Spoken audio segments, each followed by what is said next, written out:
السلام عليكم، ازيكم عاملين ايه؟ انا مصطفى ناجي ودي نفس القناه هي. بس يعني بالنسبه للفيديوهات اللي فاتت اظن ما كانتش احسن حاجه، وبرده الاستوديو اللي احنا كنا بنصور فيه هو بصراحه يعني مش عايز اوفر، بس قلنا نغير الشكل شويه.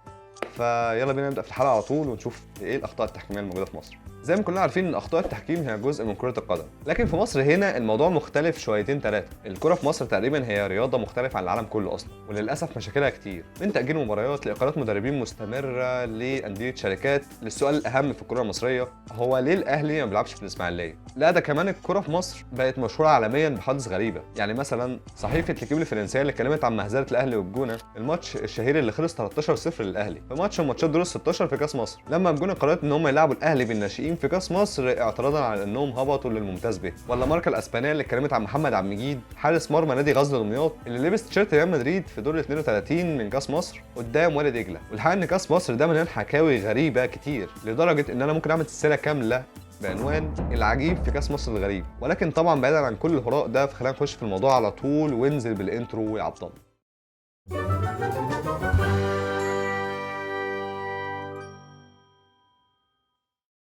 رقم 5، تصدي محمد عواد قدام النصر للتعدين. سنة 2016 وبالتحديد في الجولة الرابعة من الدوري المصري الممتاز، كان في ماتش بين الإسماعيلي والنصر للتعدين. المباراة بدأت ماتش دوري عادي جدا، مفيش أي حاجة، والماتش دلوقتي 1-1 بين الفريقين، هجمة هنا وهجمة هناك، وشكل المباراة نفسها هتخلص تعادل، لحد ما فجأة الكرة بتتقطع من الإسماعيلي وبتروح هجمة مرتدة لنادي النصر للتعدين، والكورة كانت مع مهاجم التعدين باتريك اودو على مرمى محمد عواد حارس الإسماعيلي في الوقت ده، عشان يسجل هدف الفوز ويحقق للنصر أول 3 نقط ليهم في الدوري. ولكن محمد عواد كان عنده رأي تاني، لما لقى مهاجم النصر للتعدين جاي عليه بسرعة قرر إنه يعمل كده لوحده تماما، عمل سبرنت وطالع محمد عواد، باتريك اودو يا راجل تقف الكرة تحت رجله، يا عوابي سيبه الجهاز الطبي ينزل له، كان ممكن يحطها بشكل افضل من كده. يعني اعتقد خروج خاطئ من محمد عواد. المريب جدا بقى واللي انا يعني استغربته ان محدش اعترض نهائي على الجول. مش قصدي كاعلام او كجمهور، قصدي اللعيبه نفسهم، لعيبه الفريق الخصم. المهاجم نفسه اللي لقى محمد عواد داخل عليه من نص الملعب كده تقريبا وصد الكوره من بره ال 18 بفدانين 3 وعادي، يعني الموضوع بقى قال له يا عم عادي يا عم مش مشكله. طب حكم الماتش لما شاف الكوره زي كده قال له يا عم عادي يا عم مفيش مشكله، كنا بشر قدامنا. المدير الفني بقى بتاع النصر التعدين شاف الكوره قدامه ما بينه وبين الكوره 2 سم تقريبا، شاف محمد عواد وقال للحكم، قال له يا عم عادي يا عم مفيش مشكله برضه. بس في حد خد باله من الكوره دي، وكان معلق المباراه مؤمن حسن، اللي قال لباتريك اودو خد بالك انت كان ممكن تحط الكوره دي بشكل احسن من كده. عند باتريك اودو لوحده تماما، عمل سبرنت وطالع محمد عواد، باتريك اودو يا راجل تقف الكرة تحت رجله، كان ممكن يحطها بشكل افضل من كده. يعني اعتقد خروج خاطئ من محمد عواد. انت غلطان على فكره. طب ومحمد عواد يا كابتن؟ يا عم عادي يا عم كلنا بشر وبنغلط. وبس يا سيدي، لحد النهارده الكره دي من اغرب الكره اللي شفتها في حياتي اصلا.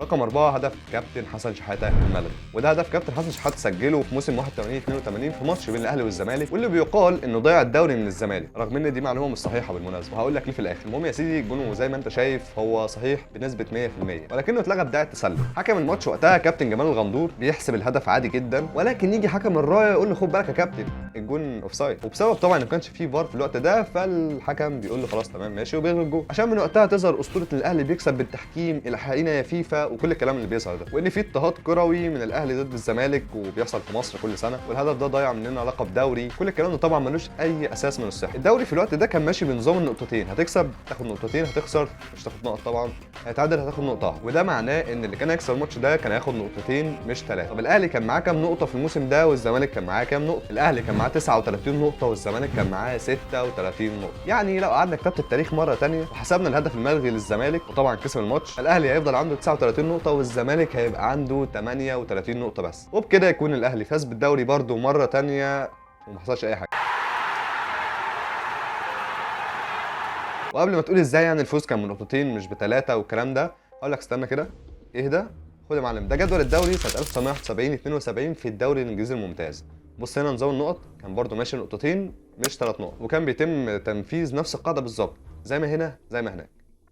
رقم 3، لمسة يد محمد سامي سنة 2017، وفي الوقت اللي كان مصر المقاصة فيه فريق لسه فيه الروح وبينافس على الدوري كده مع الاهلي والزمالك، يتلعب ماتش بين الزمالك ومصر المقاصة من مؤجلات الاسبوع الخامس. الماتش كان ماشي زي الفل والدنيا تمام، لحد ما بيتحسب للزمالك فاول على حدود ال 18، والكرة تتلعب بالعرض فجأة ومن غير أي مقدمات برضو أحمد سامي مدافع مصر المقصة يطير ويعمل كده. باولو وعلي جبر، اسلام جمال، تلعب عرضيه خطيره مش ممكن اللي فاتت، خطيره بيطالبوا بضرب الجزاء مش ممكن. هنشوف جريشه مع المساعد ضده ضربه ركنيه. بصراحة مش لاقي ليه أي عذر كمدافع، على الأقل مهمته إنه لو ما عرفش يقطع الكورة ما يبقاش سبب في إن الكورة تحسب ضربة جزاء على فريقه يعني. وطبعا بسبب وضوح الكورة قوي كل لعيبة الزمالك والمقصة ولعيبة الأهلي والإسماعيلي ونصر التعدين اللي اتكلمنا فيه في اول فيديو كانوا مستنيين الكوره تحسب ضربه جزاء، بس طبعا ده ما حصلش لسبب صغير جدا، وهو ان لو كان الحكم صفر وحسبها ما كناش هنجيب الحاله دي في الحلقه. المهم طبعا بعد اعتراضات فضلت دقايق الكوره بعدها اتلعبت ضربه مرمى والدنيا مشيت لحد ما ال 90 دقيقه خلصت، ولكن ما حدث بعد ال 90 دقيقه كان صياح تاريخي. البدايه باحمد سامي نفسه اللي قال بصراحه الكوره خبطت في ايدي، طبعا مش محتاجين نسمع منه الكلمه دي، وقال ان هو كان محتاج ان هو يروح يقول للحكم بعدها بدقايق بس هو ما قالش، وكمان حب يبين حسن نيته فنال الدنيا اكتر، وقال لو الراجل عرض من الزمالك عشان ينضم للفريق فطبعا لمسه اليد مش هتكون سبب في انها تمنع العرض ده، وانا اتوقع بصراحه ان الزمالك لو كان قدم له عرض في الموسم ده فكان هيقدموا له في فريق اليد مش القدم مع ملوك الصلاه بقى. في الوقت ده بقى طلع رئيس الزمالك وقال انه هينسحب من الدوري لانه بيتعرض للظلم، وان الزمالك مش هيكسب الدوري، وان في اضطهاد، وكل الحاجات اللي قلناها في ادم حسن شحاته اتكررت مره ثانيه. وطبعا بعد الزمالك قالوا ده وصرح التصريحات القويه دي وقوه الشخصيه رجع لعب الدوري عادي وخسر الدوري كالعاده والاهلي كسبه برضه. بس بعيدا بقى عن ان هم انسحبوا في ماتش السوبر من كام اسبوع وعملوا فعلا اللي قالوا عليه، فدي كانت قاعده، يعني دي كانت لكل قاعده شواذ ودي مش الشواذ بتاعتها. بعد كام سنه بيطلع جهاد جريشه حكم المباراه ويتكلم عن الواقعه دي وبيقول في الحقيقه انا لم اشاهد لمسه اليد الخاصه باحمد سامي الشهيره، ولسوء الحظ لم تكن هناك تقنيه فار للتاكد من وجود لمسه يد او لا. وقال كمان ان احمد سامي بعد فتره اعتذر له عن اللقطه دي. ورقم 2 ضربة جزاء مجدي عبد الغني. قبل كاس عالم 2018 بالتحديد مصر كانت بتمر فتره عصيبه جدا، وان كابتن مجدي كان مسجل ضربه جزاء في سنه 1990 في المونديال هناك وذللنا بيها 28 سنه، وده كان اخر جول لمنتخب مصر في كاس العالم، وهو كان هدف واحد يتيم بس اتسجل في ماتش هولندا في اخر ماتش في دور المجموعات. وكأي حد حس بالانجاز وقتها لبلده ولازم طبعا ان هو يفتخر بيه ويديله حقه، فكابتن مجدي ما قصرش خالص الحقيقه، طلع في برامج راديو وتلفزيون، اعلانات، افلام وجرايد وكل حاجه حرفيا ممكن تشوف فيها انسان بيتكلم هو كابتن مجدي طلع فيها. بس انا بصيت في عينيه لقيته هيترمي ناحيه اليمين، قمت لعبها ناحيه ايه؟ ناحيه اليمين. بروكا اهو ورايا اهو بيطير، لكن ايه؟ على يمينه ما عرفش يجيبها. يلا ناحيه اليمين ناحيه اليمين. تفكركم بايه الحلقه؟ ان انا اللي جبت الجون في كاس العالم عشان يجي صلاح ويسجل ضربة جزاء في 2018 في ماتش روسيا اللي هو كان ثاني ماتش في دور المجموعات. من الاخر كده يقول لكابتن مجدي انت شطبت عالمي. ولكن اللي خلاني استغرب شويه وانا بحضر الحلقه دي ان ضربه الجزاء اللي سجلها كابتن مجدي وعاش عليها سنين هي في الحقيقه مش ضربه جزاء اساسا، وكانت خطا تحكيمي من الاساس وما كانتش المفروض تتحسب، اللي هي كابتن محمود بكر قال ان عداله السماء نزلت على استاد باليرمو، وان مصر تروح كاس عالم كامل عشان ترجع من غير ولا فوز، بس مش مهم جبنا جول. يطلع في الاخر الجون ده وهم هو اصلا مش ضربه جزاء. ايوه زي ما بقول لك كده. خلينا بقى نرجع نشوف ضربه الجزاء مره ثانيه من الاول. هتلاقي الكره اتلعبت في ظهر دفاع هولندا وحسام حسن جري بسرعه عشان يجيب الجون، ولكن كومان المدافع التاريخي لبرشلونه واللي هو المدير الفني بتاعه من كام سنه بيقرر انه يشد التيشيرت بتاع كابتن حسام عشان يمنعه من تسجيل الهدف. لكن تعالى كده نبص الشده كانت فين. لو مشينا اللقطه بالراحه كده هنلاقي ان كومان اصلا شادد كابتن حسام من بره ال 18، لكن بسبب ان كابتن حسام كان ذكي شويتين فاهم، فهو يعني خد الزقه من بره وقع جوه على امل ان الحكم يغلط ويحسبها، وده اللي حصل فعلا. طب المفروض كانت تحسب ايه اصلا في الاساس؟ بص هو ببساطه بما ان اللاعب كان رايح يجيب جون والمدافع ده كان اخر لاعب في الملعب في فريقه والمهاجم تم عرقلته خارج ال 18، فالمفروض كانت تتحسب انها فاول لمنتخب مصر وطرد لكومان، بس الحمد لله اساسا انها اتحسبت ضربه جزاء، يعني اهو جبنا جون.